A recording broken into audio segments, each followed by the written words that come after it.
Yes, yes, yes. We are back. We are back. We are back. So-called Black in America. It feels good to be here. Listen, somebody told me I say phenomenal too much. So you know what? I'm going to say it anyway. We got a phenomenal show for y'all. Listen, it feels good to be here. I appreciate y'all coming back and joining us. For those of y'all, it's your first time. Listen, I hope you enjoy the show. Listen, don't forget to like, subscribe to the show. Um, for those of y'all who follow me on the radio, now we're on YouTube, as you can see. And if you are still following me on the radio, listen, come on over to YouTube so you can check us out. We are on YouTube now. Listen, we got a phenomenal show for you, as I mentioned. Awesome show. We really gonna get deep on this. It's gonna be a really touching show, and I can't wait to get started. And one of the reasons I can't wait to get started is because of our guests, because of the guests that I have waiting for y'all. Um, this show is going to be really deep to me, and it's a really important topic that I think that needs to be discussed and talked about. So, without further ado, I'm gonna bring on my guests. What's going on, guests? What's going on? So, Hi. I have What's going Kay. on? All right, all right. So I have Kay Davidson and more commonly referred to Big Bridge.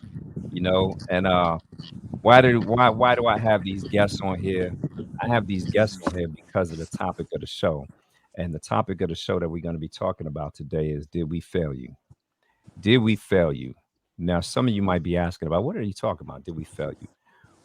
What I mean by did we fail you is, did my generation, so if you, and I might be giving my age away, that's okay. But if you are 50 plus, in the generation of 50 plus, did we, my generation, fail the generation that comes in that's younger than us?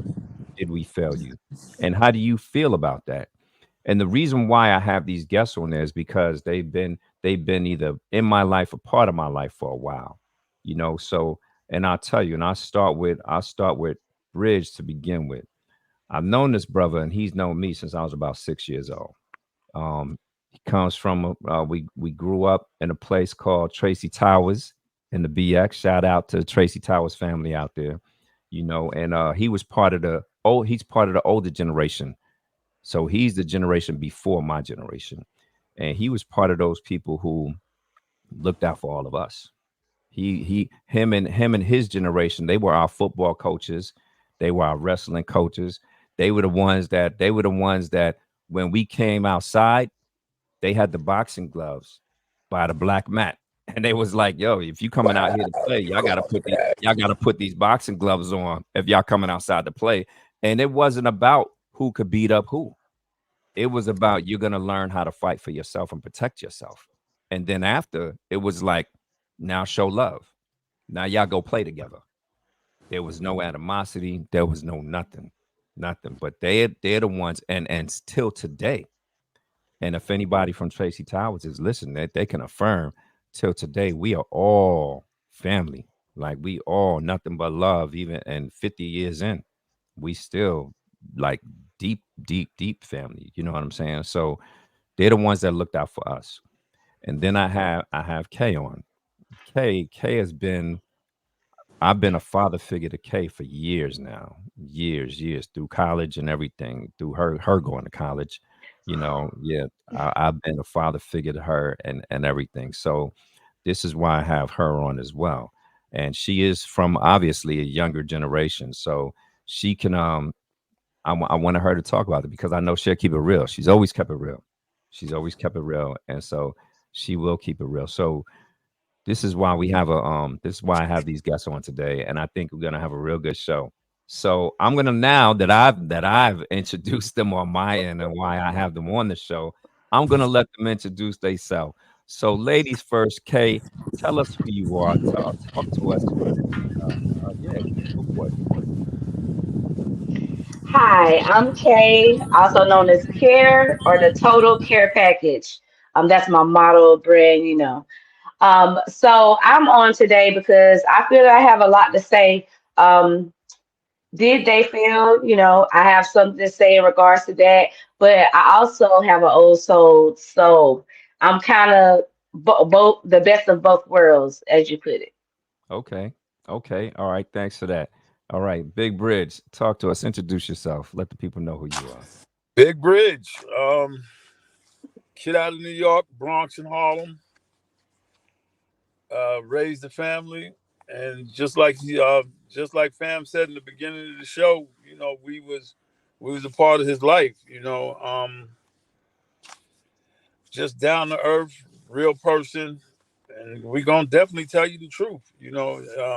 He asked me to come on, and he said, Bridge, I need your perspective to this, so I'm here, so let's go. Let's All go. right. Come That's on, what's let's up. go. Let's go. Let's go. Let's go. So we're gonna get right into it. So with that being said, I gotta talk to you, Kay.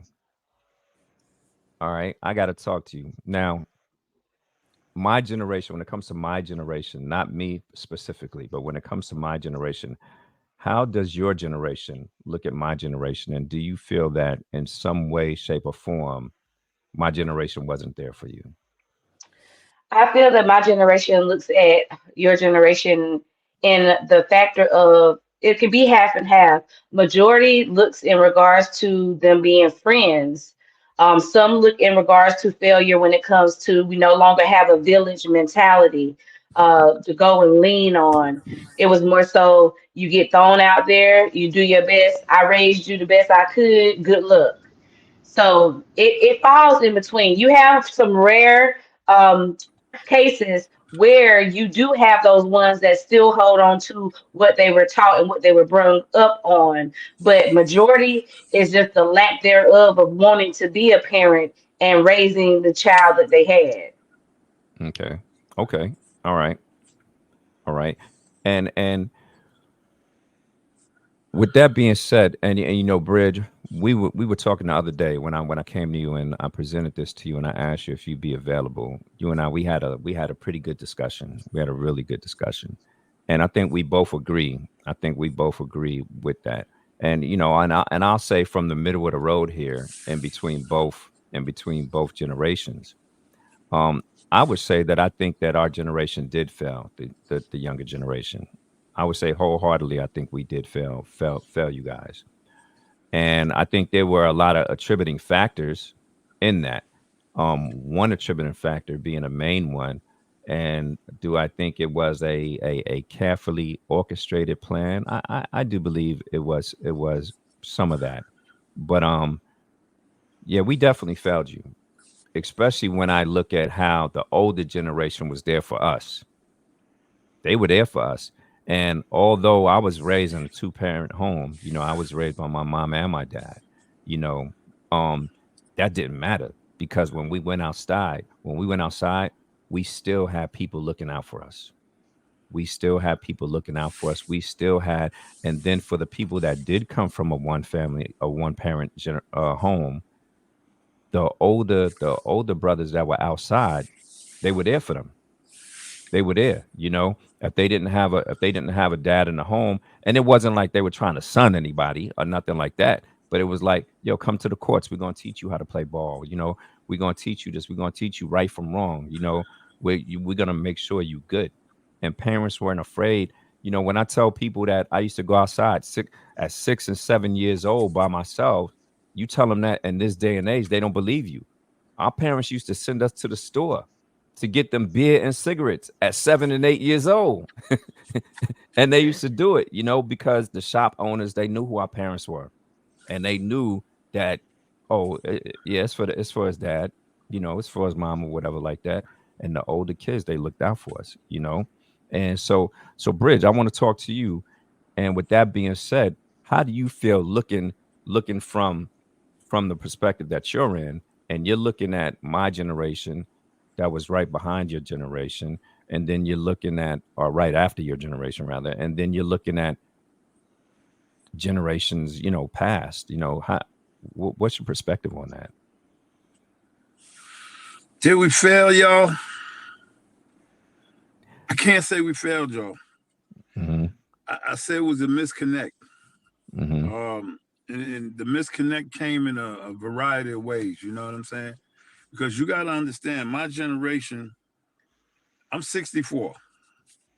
I come from a generation where I come out of the civil rights movement, so people tend not to know what we went through. You see what I'm saying? Mm-hmm. And with that being said, I don't think we failed. I think uh, during the time that we traveled, there was a disconnect. And the disconnect became because of certain things, you know what I'm saying?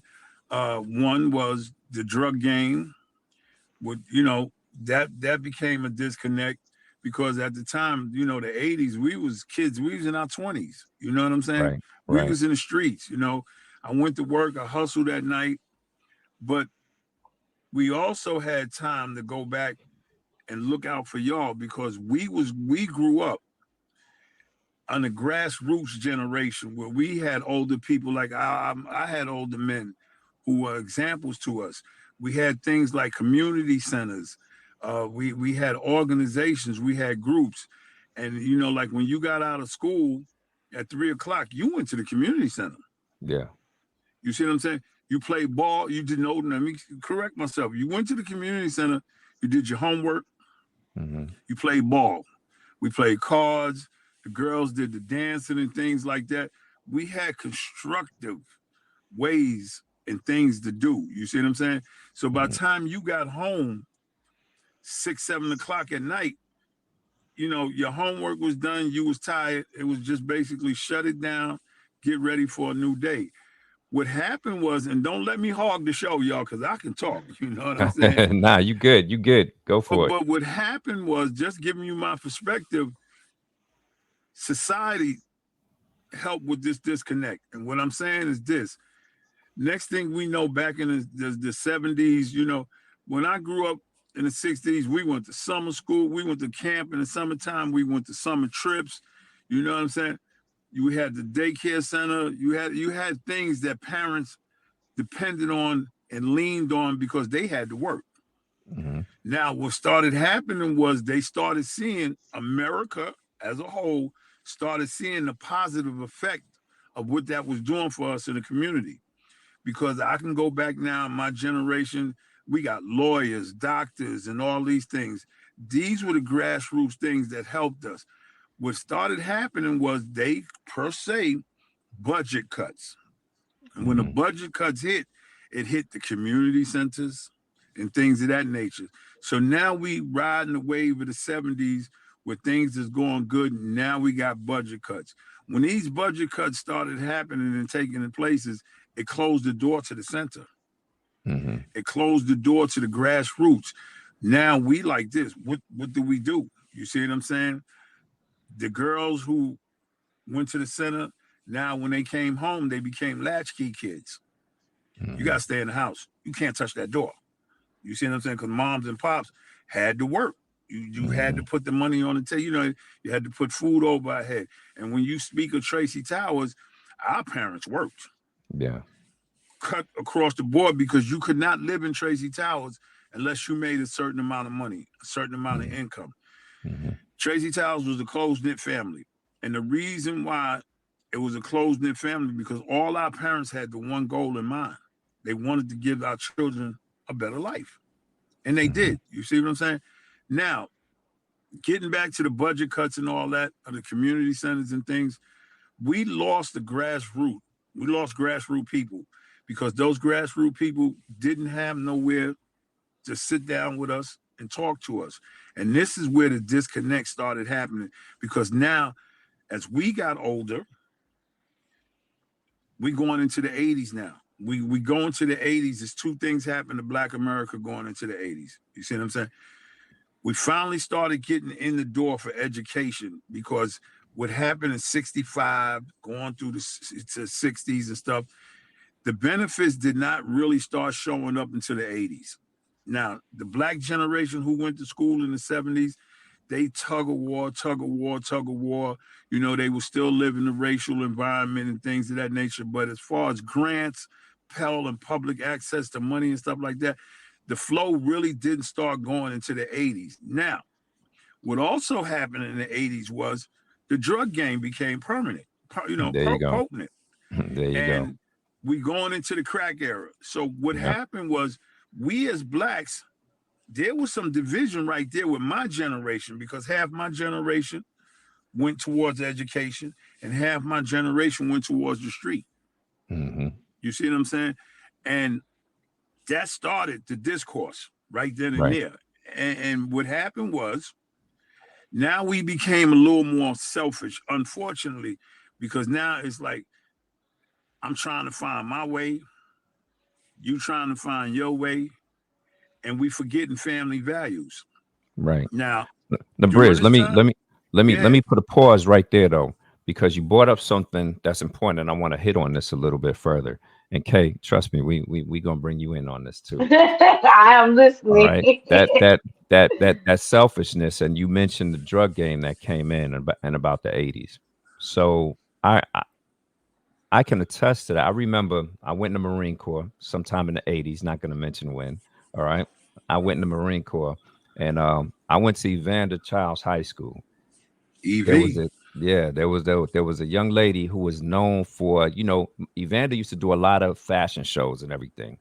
There was a young lady who everybody knew her. She was fine now, and everybody knew her to be that way. I remember, and the thing in the Marine Corps, once you came back, you was putting on your greens, your alpha uniform, and you was gonna walk around the block. You know what I'm saying? So at that time, I had moved from Tracy Towers by then, and I was living around the Boston Road area, around. And so I remember I was walking down Boston Road, and I was talking to and by this time, the fellas, this street game was real back then, So I was walking down and, talking to the fella. They were like, yo, look at you. I still was 150 pounds, but they were saying that I was buff. I didn't understand that. But, look, when you're 150 pounds and you came from the Marine Corps, you buff, You in So shape. they was like, yo, you buff. Look at you, right? So this girl came up and she was like, yo, blah, blah, blah. And he was like, yo, you know her? I'm like, nah, I don't know her. He's like, yeah, you know her. I don't know her. Yeah, you I know know her. where you going. I said, I do not know her. He said, look at her real good. And then she looked at me and she was like, oh, so you gonna act like that, huh? And I was like, who that? And he mentioned the girl's name. And I said, no, it's not. Wow. He said, yeah, it is. She was rocked out. She was all smoked out, man, off that rock.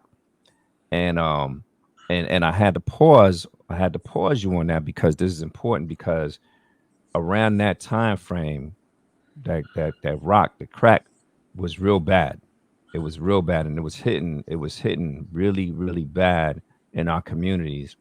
And you brought something up to where the selfishness came in and the disconnect came in because during that time, our streets were flooded, and it's no secret, certain letter agencies were flooding our streets on purpose. All right, it's no secret; Mm-hmm. it's been proven. So look, that's not even a conspiracy anymore, Oh, But they no. were flooding our streets with drugs. Okay, they were flooding our streets with drugs, and then also something that people don't talk about during this time, you also had a lot of positive cultural music. You had Diggable Planets, you had Tribe Called Quest, you had all of these people that used to wear the dashikis and the power to the people this and the African this and the African that. They were rapping about positivity. They were rapping all of this stuff and everything like that. So you had that where the struggle was on, but then you had the people that were still making that money. They were making that fast money from the street. So this is where a lot of the selfishness came in because this this this this this other form of employment, illicit employment, you know, was big in our streets, and it overtook a lot of our people. So now, Definitely. yeah, Definitely. it overtook our people. So now, although your generation, Bridge, y'all had y'all issues with heroin. Y'all had your Yeah. issues with heroin. You know what I mean? And my generation had their issues with crack. You know, but I think what saved so I think a little bit what saved your generation though was Vietnam because it got a lot of y'all out of here. But when it came back, a lot of y'all started trying to get on drugs that because of the mental issues that y'all were facing.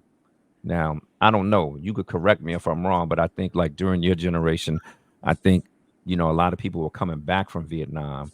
And with that escape, people didn't really know what PTSD was, but they were trying to deal with a lot of the mental issues that were going on. So a lot of people turned to that, turned to those drugs. But it seemed to me like a lot of them were able to get it off of it and fight it. Whereas my generation, that crack got a hold of them, and it got a hold of them, and they had a lot of programs for the heroin for people to get off of that. The methadone clinics was strong back in, what was that, the 80s. They had a Yeah, lot of going to methadone. yeah, yeah, yeah, They yeah, had a yeah. lot of methadone clinics. During the 80s. Vietnam was over in 74, so they had a lot of methadone clinics in the 80s. But there was really no help for people that were on the crack, unless I missed something. But there, what do you think about that? In the 80s, it's when I get back to budget cuts meant a lot. You see what I'm saying? Because what I know now as I got older, budget cuts, it wasn't a money issue. It was cutting off. We got to stop their growth. You see Hmm. what I'm saying? The budget cuts came behind racist motivation. It didn't become Right. behind because the money was there. Those budget cuts were racially motivated because you got to understand, like I said, we started taking advantage of going to school.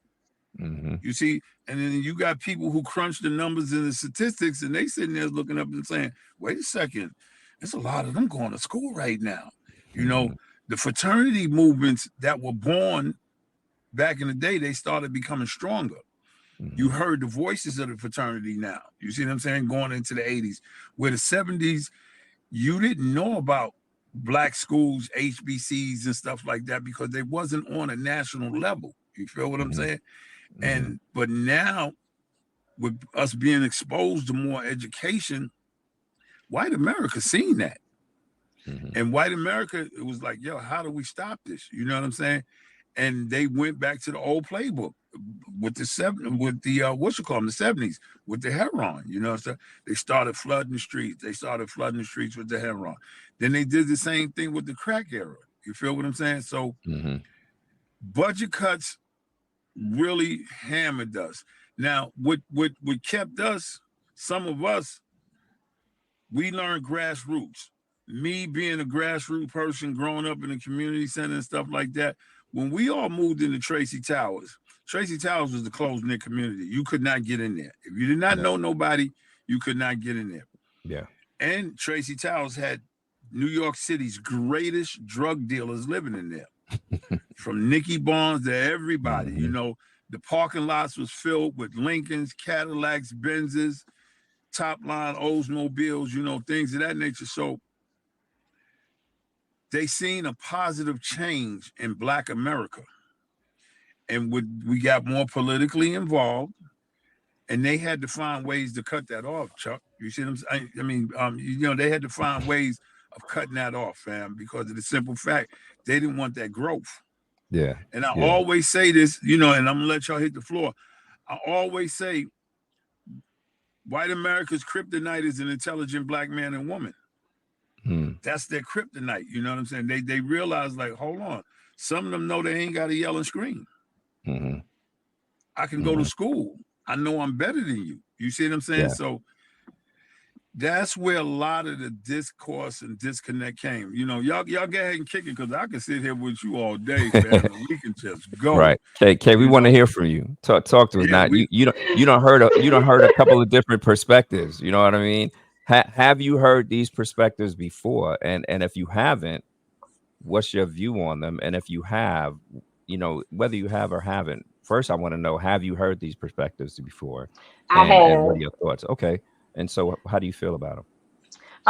Going back to the era of them coming back from war and heroin, I Hmm. feel like the main impact of a lot of them going towards that drug was I just went and fought for a country, and I was honored and celebrated over there, and I come back here and I'm treated just how I was or even worse than when I Hmm. left. So I was somebody over there, and I come back over here, and we still live in that era today, where you have the military personnel that come back, and they are heroes over there, and they come back and they're homeless over here with no opportunity, no help, no incentive. Their family may give up on them because they don't understand the opposition that they face when it comes to mental illness or the traumatic things that they experience or were made to do by our government. So I understand that concept, and that took a lot away because if you're coming back and you don't know how to manage yourself, how can you manage your family and provide? How can you be the grassroots, as Bridge has said, to the community to pass on those traditions and traits? Mhm. Going to the crack era, like you said, government officials brought it in. They flooded it in because they saw the things such as, the Black Wall Streets, the different places that are now lakes that were Mhm. flooded out, that were Mhm. built and made by people of color, Black people Right. of color. So you're looking in that incentive as well. And then also, you, I got the government give me this. I have their protection in regards to the secret. They want to keep a secret of where it came from. I can make fast money. I can put on the bling, have a new car and the outfit. Yeah, I'm going to throw my family something. But that's where the selfishness come in. It's about me and what I can get up out of it. I, Right. yeah, I'm gonna give it to my best friend cousin. Yeah, it cracked her out, it rocked her out. But what does that matter to me? I got the money. She has the issues. She has to deal with that on her own. So then you get up into my generation where you're starting to see babies having babies. You're starting to see my parents dropping me off to my grandparents who already raised their kids to raise me. And that's where I feel I fall in between because I have an old soul. I'm a part of my generation. And Lord, I see some of the things they do and I be like, ooh, I'm in the wrong generation. So I have seen that, but being raised by my grandparents, there was a thin line there too because they taught me a lot of the grassroots things. I was. They told me don't ask to know how to do something and don't want to do it because once you learn it, you do it. I remember being 6 and my granddad was washing dishes, and I didn't want to play with my baby dolls that day. I wanted to help with the dishes. Now he wouldn't let me do the pots because you know how you leave the grease on there and yeah, I'll mess the pots up. So he got me a little chair. I'm up there just to watch it. I'm happy spending time with my granddaddy. So the next day come and I want to play with my baby daughters this day. Granddad said, "Come on, honey." Well, he used to call me monkey, and we know how that expression can go on the other side. But I used to climb him when I was little because he didn't want to pick me up. So I learned how to climb up him and hold on to his side. So that's where that comes from for the audience.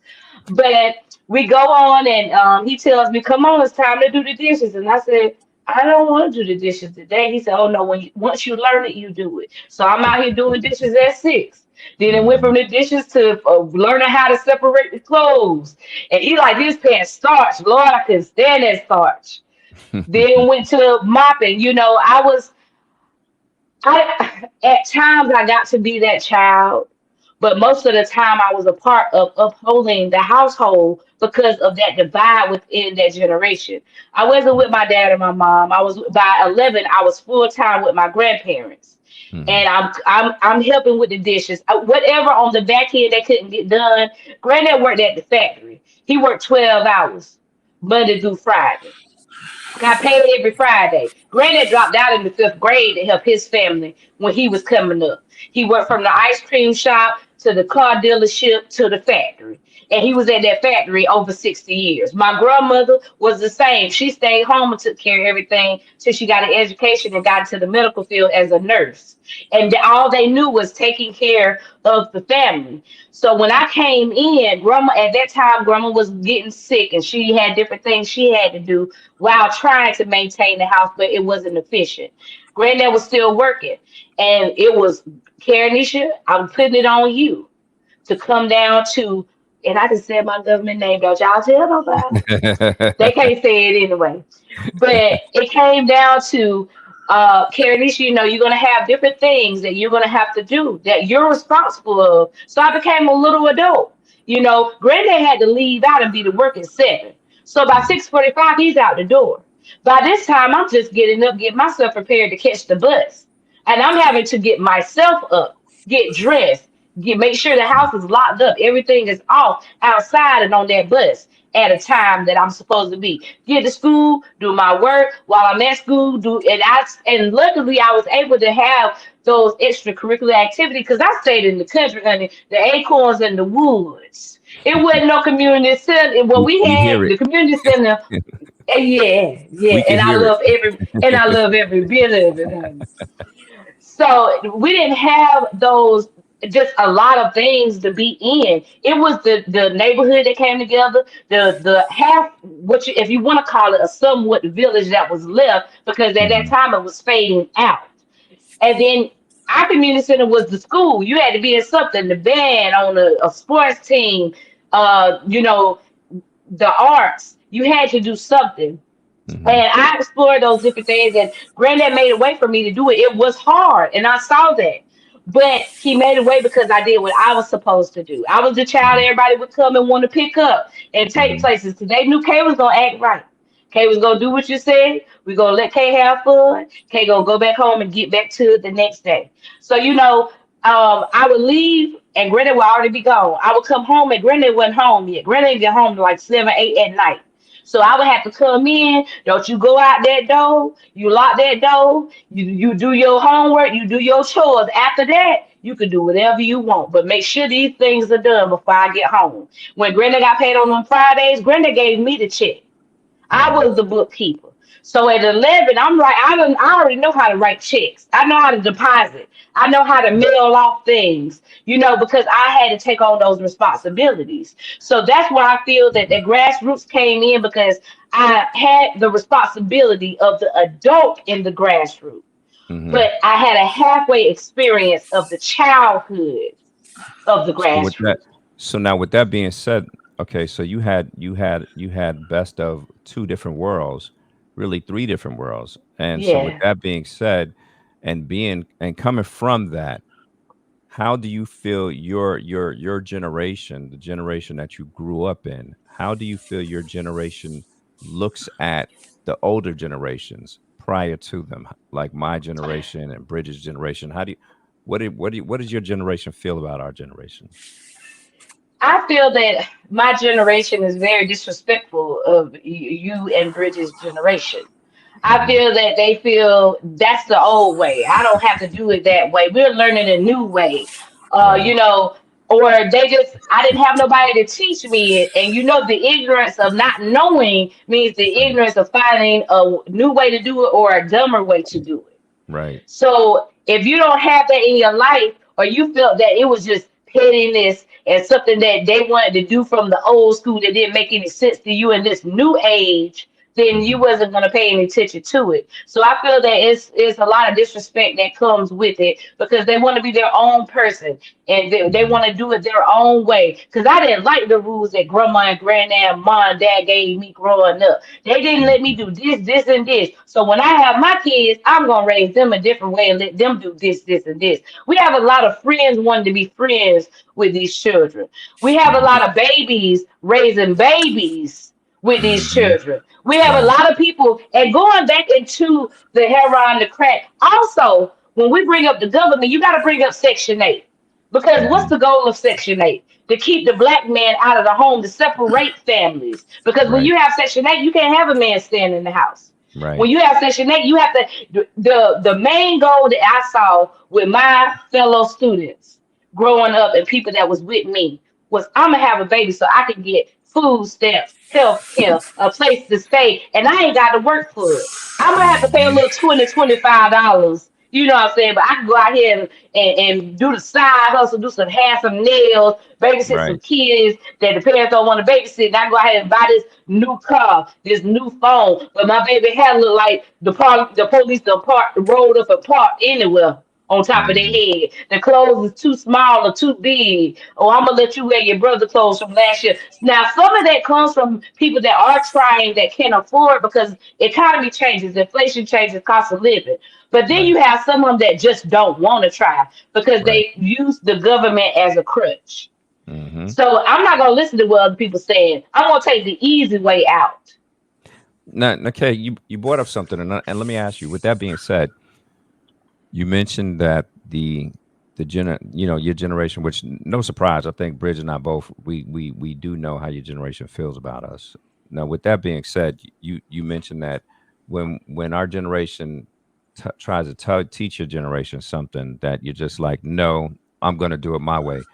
Do you think that comes from your generation actually feeling that they know how to do it better, or does it come from a resentment so deeply embedded for our generation that even though they do know that that is the correct way to do it, but you know what? Because it's coming from you, I'm not going to do it that way.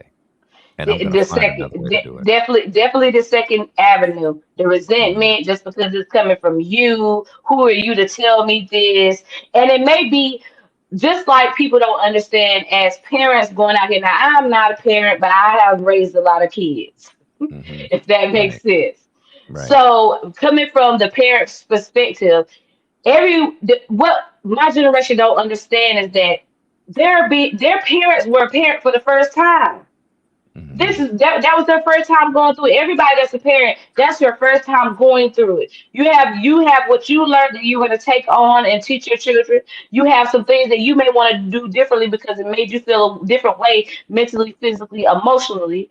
And then you have some that just want to do it a whole different way because they know how they felt when it was that way, and they just want the understanding and the friendship of their child rather than getting their child ready for the hard world of being the color that we are coming up. Coming out, we already have the world against us. And they just Right. don't want to teach them the hard lessons or learn those lessons themselves to be able to teach. Right, right. I think and I think we kind of touched on it and then we veered off and it might have been my fault. I might have started talking about something. I don't know the way my It's a medication lot. is set It's a up. lot to Sometimes grasp. I go other places, you know. But Let one thing and Bridge, and I'm gonna come to you. One thing that we where we were going was one of the things, and I would never make an excuse for anything Right. that any generation did, but I do want to bring to note something we were talking about with the crack epidemic when it came in. I think my generation was so busy trying to either fight off that epidemic or caught up in that epidemic or the selfishness of benefiting from that epidemic for the most part, not all, Yeah. but for the most part, that we were so caught up in that. And then what I mentioned about the music change right around that time in the 80s, which is when NWA. yeah, when right, Yeah. it came the music shift, and that's when my generation started having children, you know.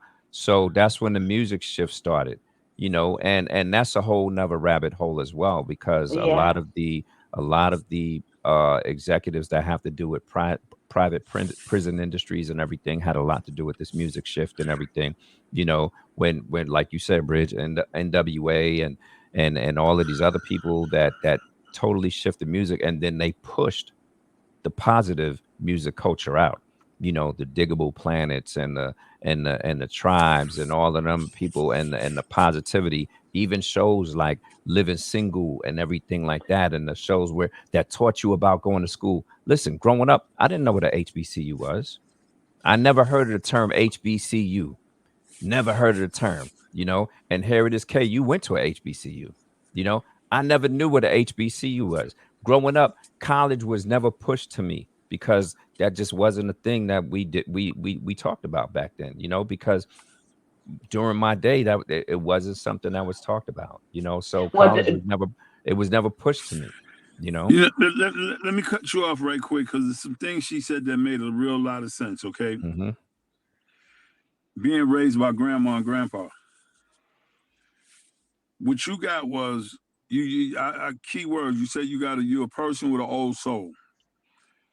You're a person with an old soul because you was raised by grassroots peoples. Hmm. You see what I'm saying? And what they were teaching you was they was teaching you survival skills. At yes. the time, we didn't like it. Sometimes we didn't like it. And you said that once, like he told you, once you learn how to wash them dishes, you're gonna have to keep on washing them dishes because see, he knew what he went through. You didn't know Yeah. that at the time. You see what I'm saying? You can sit back and you can look at that right now, and it's all gonna come back to you.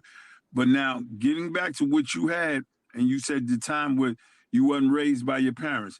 Now we going into the 80s, okay? Because of the simple fact, now we're going into the 80s, we're going into a turbulent time because it's more pressure, it's more money out there, all right? And what I mean by that is this: a lot of kids your age and in your generation didn't get that old school fashion raising. Mhm. Hmm. They didn't get it. You see what I'm saying? Because I have a daughter now. My oldest daughter is 38. And it took us the last 10 years to really work it out to where we're rock solid because she didn't have to come up through the turmoil that I had to come up through. You see what I'm saying? Fam, your generation was the crossover generation. Mhm. And it was the crossover generation for the simple fact of things started changing. You feel what I'm Yeah. saying? Yeah. The opportunities as far as education and stuff like that, they were starting to, they was more prevalent. You started hearing more about HBCUs and things of that nature.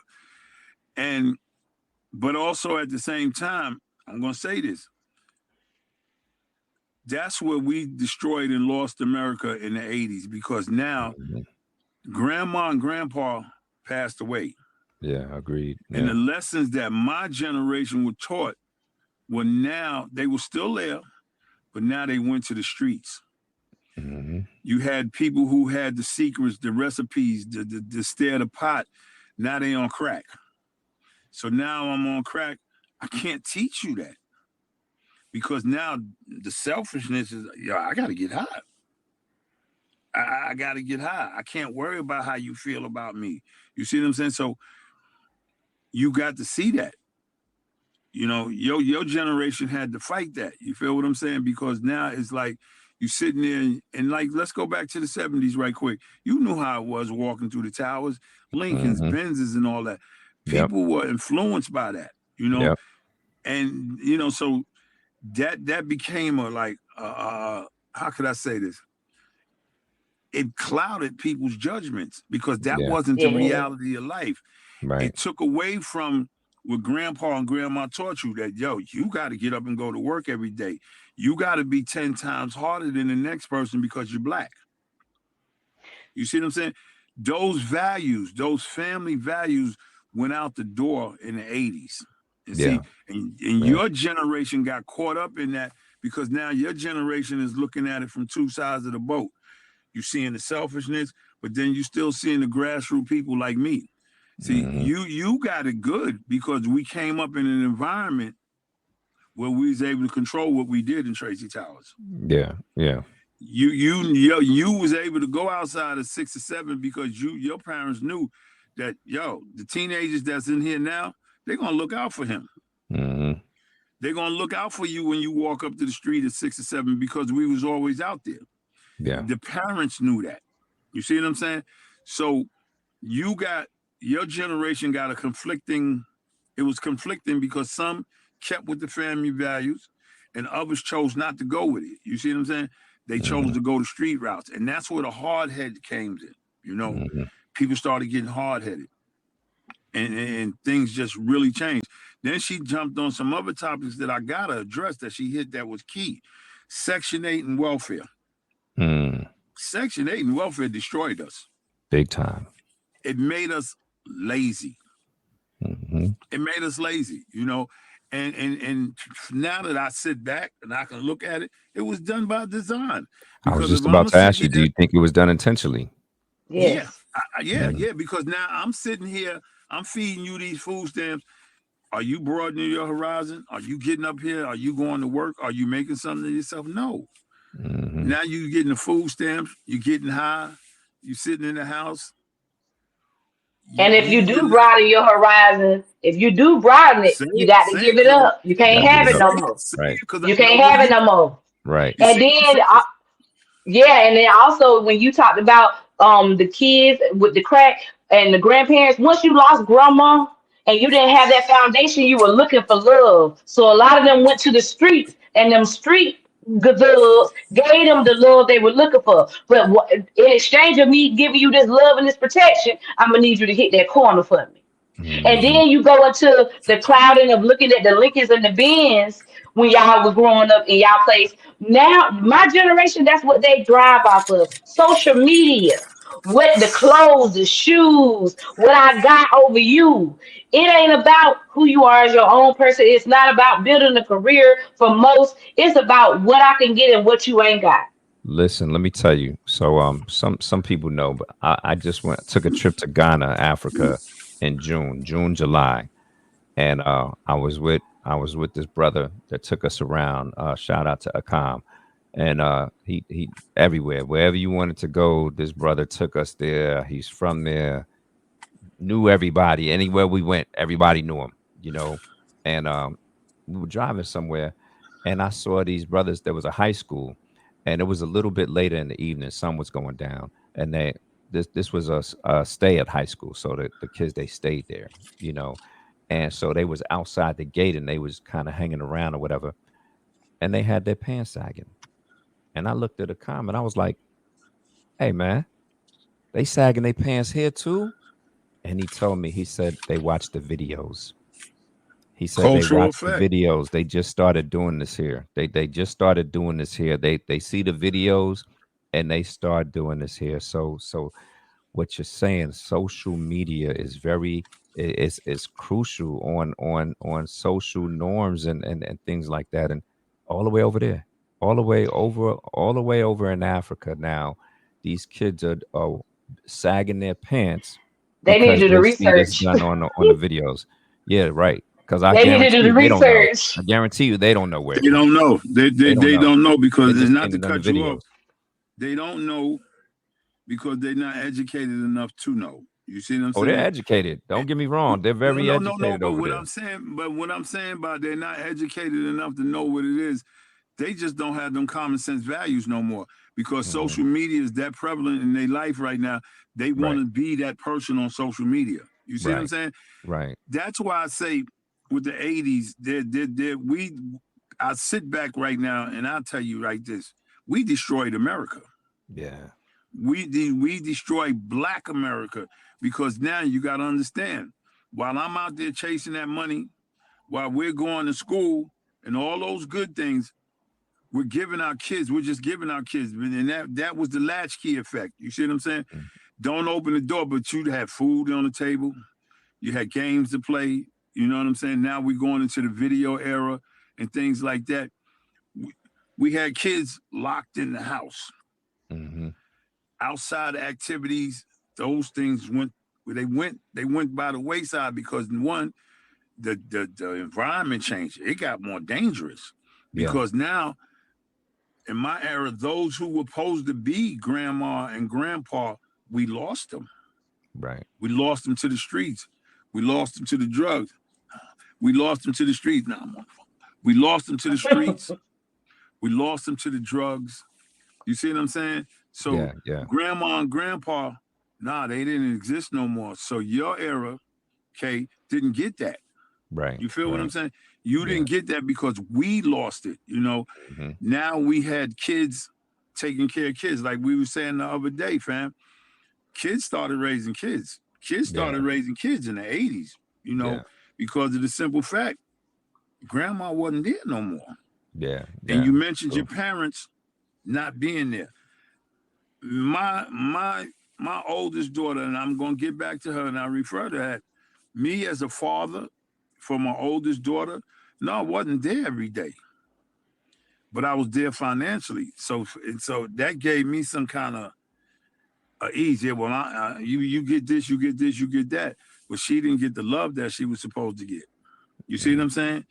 She just got married, and I had to double back to New York because I had went home for a reunion.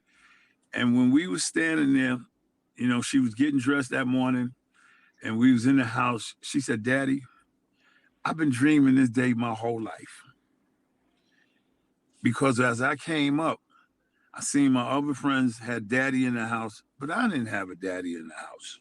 Hmm. She said, "So this day to me means more than anything because my daddy's gonna walk me down the aisle." Now I got two other younger daughters. Been in their life every day. Mm-hmm. Every day I've been in their life, and they got the grandma and the grandpa values from me and my wife, because we had those values instilled in us. But I chose to run the streets. Yeah. It wasn't my parents pushing me to the streets. That was my choice. You see what I'm saying? Yeah. So, but as I learned my mistakes as I get older, and this is something that people got to understand. When you in your them early teen years, we really don't know where we're going unless we got a steady foundation. I There had you a go. foundation that kept me from going over the edge. Mm-hmm. Without that foundation, I may be dead today. I may be doing 25 to life. So when I took them chances in the streets, I know I took them chances to a certain limit Mm. because I got up and I went to work in the morning. Right. You see what I'm Right. saying? Those values that was instilled in me, they worked. And that's why I bring up my kids as an example right now. My oldest daughter, no, she didn't get the father figure in the house. But my other two daughters, daddy been there from day one. Mm-hmm. They don't know nothing else but a mother and father. You see what I'm saying? Right. So I'm Right. getting back to some of the things that she said that she's telling the God honest truth. That's what happened. And I Yeah. feel that's a real part of the discourse right now because her generation, they like this. I raised myself. So how you gonna sit there and tell me something right now? Right. Yeah. I raised myself. I got this far. I did this I did on my own. I did this on my own. So when you get an OG like me coming at you, you looking at me like, really, OG? Mm-hmm. Really, really, And they really? do. There you go. There, Yeah. there you And go. they So do. it is there's a disconnect in a discourse, but it was put there. The seeds were Intentionally. sown. Yeah, the Intentionally. seeds were sown intentionally. Yeah, Intentionally. So we could end up right without where we're at without now, question. and worse, and Because worse. now Yes. we sitting here, me and her, we sitting here with you talking, right? Mm-hmm. And I basically know everything that's gonna come out of her mouth right now. And no, no, no, and I'm being serious. And now she's getting a feel of who I am, Mm-hmm. and she can sit there and she be like, "Oh yeah, it's coming, it's coming," Mm-hmm. Mm-hmm. because Mm-hmm. now she's hearing grandma and grandpa now. Mm-hmm. She's hearing grandma and grandpa now. You feel what I'm Mm-hmm. saying? Mm-hmm. And I'm gonna tell you something. What we're doing here today Mm-hmm. is a missing art in America Day. Mm-hmm. A Yeah. conversation. Right. Right. Yes. A conversation. We don't sit down and talk to nobody no more because everybody's into their own their own thing. You Yeah. made Here, no here Everybody we on their go. phone. Yep. you On made the this you phone. yes, yeah. You We made on this the there. assumption of when you said the music changed. Yeah, the music changed because when NWA hit, Mm-hmm. we was like, whoa, whoa, whoa, whoa, whoa. What did he Yeah. just say? He said that Right. on record? Mm-hmm. Because up to Right. that time, the music, we had the positive music, but we had the party and BS. We're Right. gonna go out tonight, we're gonna party, we're gonna get dressed, we're gonna get the fly girly, Right. hotel, motel, holiday inn. Right. If your Right. girl Right. can't, somebody else will. You Then I see what I'm take saying? a So friend. Right. it was Right. a party generation because we Right. were still coming out of the 70s. We was Right. getting some relief. You see what I'm saying? Then when NWA hit the scene, that just between NWA Yeah. and Chuck D and all them and Flavor Flame, Ice tea. People yeah, like the that. Yeah. message changed, and It you and changed. you Yeah. alluded to something. The Yeah. record executives Yeah. in the That go, but industry, yes.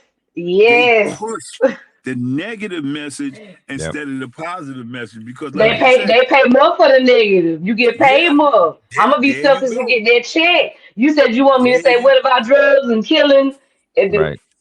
Right. let, But let me see, get that check. right. And see, one of the reasons what I was mentioning, one of the reasons why they pushed it is because music has such a powerful influence on Very. on the community. It has such a powerful influence. So they know, listen, how do you get to these people? Get to them through the music. You get to them through the music because since the inception of hip hop and rap music, it's had such a powerful influence on our community that is ridiculous. And not only our community, I mean, people might try to have you believe that our community, but we could watch a commercial about dishwashing liquid, and what it is rap music. You know what I mean? So it's not just our community; it's on culture. Period. That Yes. that rap Let, music, let, and let, so let, so let me cut it. they knew. Listen, get to the music and you get to the people, and so that's why they changed it, and that's why I keep bringing up the shift in the positiveness, because that positiveness, we were starting to see differences in ourself as a community, Yeah. but they didn't want that. No, we need to change the narrative. We need to change the narrative, because this isn't the way we want it to go. We have these people who are investing in these jails and in these prisons, these private prisons and these private jails, and we got all these empty cells, and we We need to need to go fill in and them. fill them up. Only way we gonna fill them is if you change the narrative of the music. So And we going need to back to the go. culture of our music, they know what music meant to us. Back in Right. the day, music was the way that we translated. Back in slavery, coming forth, music was the thing that made us go through, get Mm, through. And then right. that change happened. Oh, I'm gonna give you this check, and I want you to lead these people down the wrong road, so they end Yeah. up dead or in jail. Because instead of me killing y'all, I'm gonna let y'all kill y'all. Mm. So let me You ask you. know, Let me ask you a question. Go yeah, ahead, Bridge. yeah. Go ahead. No, go I, ahead. I'm a product of the hip hop generation. Hmm. I am a product of the hip hop generation.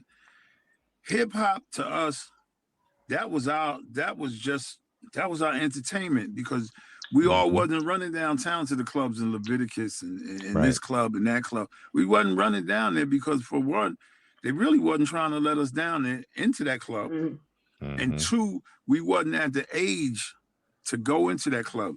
So Right. when 73 and Herc and all them hit, we was 13, 14. We had to park, Right. plug it in the street light. Plugging You in the had two street lights. turntables That's and a right. mic, and we In the stayed school, in in the there school, in the all school, in the night. schoolyards. They don't know about Yeah, that. we stayed in there Yep. all night long, That's and right. we enjoyed ourselves. Now, they didn't realize that our culture was going to blow to what it was today. We didn't even realize it at the time, because Hmm. it was just something for us. Now, when the music exec, they use hip hop as a tool for negative vibe for us, because now they saw hip hop how they did with heroin. They saw hip hop with how they did with the crack era. So now, if I change the tone to of rap music to the violence and everything, it's that much influential to people. So Hmm. when you say the internet is influential today, it was hip hop back in the day. We didn't have the internet. We had Yeah. the voices, we had the sounds. You Yeah. see what I'm saying? Mhm. And Yeah. that really, really changed. And like I said, they used it as a different vehicle. We use hip hop as enjoyment. We Hmm. never meant it to go to the murder this and the murder that. But I gotta Right. give NWA one thing. They said what we was feeling at the time, because we were scared to Mm. say it. Yeah. And the record Yeah. executives, they twist it. You see what I'm Yeah. saying? At what So at now, what cost it, though? That's the question. right, At what yeah, cost? Yeah. the big course, because if you really sit back right now and you go play some NWA music, okay? NWA was talking about what was happening in the streets. Hmm. It's not like they was making up fantasies and things of that nature. They was talking about what was happening in our community. They was Right. talking about what was happening in the streets, our everyday plight with the police. Now, what the record industry and the executive did, they took that and they twisted it. So Hmm. now we're not going to talk about the police abuse no more. We're going to start, you got to talk about you robbing a bank, you sticking Hmm. somebody up. You see what I'm Right. saying? So, Right. yes, NWA was they changed it. They say that they came out with gangster rap. No, it wasn't gangster rap. NWA just told the truth. Right. Now, what Right. the music industry turned around and did, they made it into the gangster thing, because now when you go in there to sign that deal, they telling you, I need you to talk about shooting up dope. I need to hear you talk a little more about Hmm. killing people. You see what I'm saying? It's So worse than that now, Bridge. It's not yeah, just shooting up yeah, dope and killing people. It's talking about how many of this you could take in your you know what. It's talking about Yeah. who got the wettest this and who got the Dang the and dang in the back of your and how throat. yeah. many, yeah. It's But all I'm of that now. taking It's I'm taking ridiculous. you It's back. crazy. It's But what crazy. I'm doing, I'm taking you back to the elevation and the change of it. You see what I'm saying? Mm-hmm. Yeah. Because like I said, and I'm gonna hold my word to this. NWA, they came out rough and raw, but when you sat down and you listen to what they say, NWA was attacking they was attacking racism in the system. And they Mm-hmm. did it in a way where they was our voice. Right. And like I said, when I made a earlier comment about kryptonite, when we speak intelligently, that's kryptonite to them. Definitely. You see what I'm Definitely. saying? So Yep. now, how do I stop that kryptonite from evolving? And Right. that's when they started changing it. Definitely. Let me You know, ask a question. that's Let me ask a question as we get ready to wrap it up. Um, we talked about a lot of different things here, and there's a question I want to ask that I think that's important. Do either of y'all think that there's anything at this juncture that we're in now and where we've come to? Is there anything that we can do or start to do to try to reverse or for can what do we do now? So we know that there's a problem. We know that already. We know that there is a problem. So I guess what do we do now? And I'd like to start this one off. I think that, in my opinion, there's overall there's nothing there's no quick fix. There's no magic pill that could happen. There's no magic pill because some people are going to feel the way they're going to feel, and there's nothing you could do about it. And that's just that. Um, However, I think that, like you said earlier, Bridge, conversations. I think conversations and communication, I think, can possibly overturn a lot of things. I think a lot of times younger generations just want to be heard. So a lot of times, if we take the time and just listen to them, even if they're wrong, if we can just take the time and just listen to what they have to say and maybe try to incorporate something in what they're saying, then maybe they have that sense of value in their word, you know. But before that can even happen, I think conversations need to happen. And I think formats, whether it be on a large scale or even scales like this, need to be had to where they feel that, listen, yeah, we do know that there's a disconnect and we're trying to do something about it. But the only way we could do something about it is if you help us do something about it. So that's what I think. I mean, you guys let me know. you conversation is key. Hmm. Um, the damage has been done. Let's be real about it. You Right, know, right. the damage has been done. Is it irreversible? That's a 50-50 shot right now because of where we are right now. You see what I'm saying? Because you look at our present political climate right now, okay? Hmm. They're adding on to that damage. Hmm. They're adding on to that damage, and it's gonna, in the present political climate now, it's making people more selfish because now you got to make some hard choices because you got to go to self-preservation. You see what I'm saying? And I vote for the lesser two evils. I vote for the lesser two evils because I'm hitting that social security era now. You know what I'm saying? I want to pull my pension out. I want to do this, I want to do that. Is there going to be a pension for her? We don't know. You see what I'm saying? So Hmm. that's why I say that can we change it? No, that's going to be really hard because the selfishness in us. Well, you got to understand, this selfishness problem just did not start in my era, your era, or her era. This Hmm. started in slavery because when they came over on them slave boats, the house person got Right. treated right, and the field person got Hmm. dogged. Right. That's where the divide in Black America started because now, yeah, I'm in the house and I'm fixing the grits and I'm Light ironing the skin, clothes. dark skin. Yeah, I'm ironing the clothes, I'm Hmm. doing this, but I'm not out there sweating like you are. You see what I'm saying? Right. So Right. that discourse came Right. back then because a lot of people today, and the discourse between working class It's called the Willie Lynch America syndrome. and working class America. And when I Hmm. say working class America, sanitation department, the janitorial field, these are all fields that our people with education look down on us. Mm-hmm. You see what I'm saying? Well, you're just a janitor. No, I've been me myself. I've been in the janitorial field for over 40 years. New York City Housing Authority. I'm a district manager with a company right now. It's been good to me. I've made money off it. I've raised a family. Mm-hmm. But the perception of it is a dirty industry. You see what I'm saying? Mm-hmm. I came up and I told a lot of young boys, such as you, yo, go get a civil service job. We don't have shop classes no more. Mm-hmm. You know, we don't have electrician classes no more. You know what I'm saying? Because what white America saw was, wait a second, they running with these trades and they're becoming somebody with these trades. So back to the budget cuts again. Let's cut them classes out because now Raymond Bridgewater know how to wire a building. I can't have Raymond Bridgewater wiring a building because he's black. Mm-hmm. Because now he's going to teach 10 other black kids to wire that building. You see what Mm-hmm. I'm saying? I Yeah. need Raymond Yeah. Bridgewater out here pushing the drug game. Mm-hmm. You see what I'm saying? So will that divide? Will it come? I don't think I'll see it in my lifetime. Mm-hmm. I pray that my kids see it in their lifetime because now my daughter's 30 years. My youngest, my daughter is 30, and I got a 24-year-old.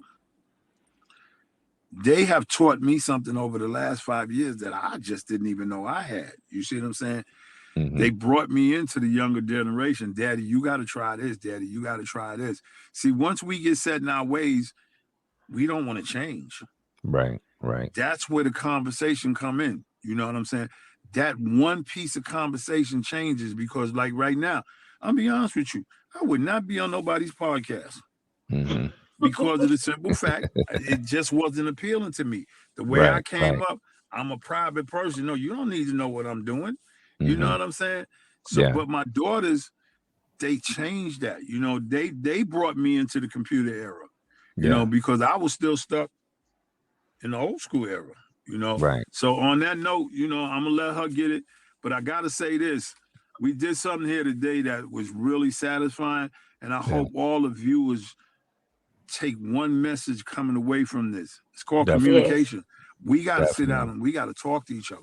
Yeah. You know, Definitely. we Definitely. got to sit down and we got to, because if we don't talk to each other, we don't know. Knowing is better than assuming. Mm-hmm. Remember that. Knowing is better than assuming. Right. So, girlfriend, take us on out of here. All right, let's take it. Let's take it to the people. I feel that we need to direct and correct. We need to be able to agree and disagree. We need to teach them that they have been conditioned and how to uncondition themselves to the things that they believe that are right, showing them, keeping those traditions alive. You know, with me being in that community and working with the kids, I have seen some of the, they be like, oh no, I can't deal with them children, I can't do this. But I have taken them and seen them graduate. And you know Mm-hmm. what it was? It was all because of a conversation, listening to everything that they felt was wrong, giving them the opportunity to feel that you have an open and safe space to express those feelings, giving Mm-hmm. them my perspective. And even at the end of it, if we do not see eye to eye, we agree to disagree, Right. but just giving them the option and letting them know, go and try this. You may not like it, but try it and see Right. how it works out for you and come back and let me know.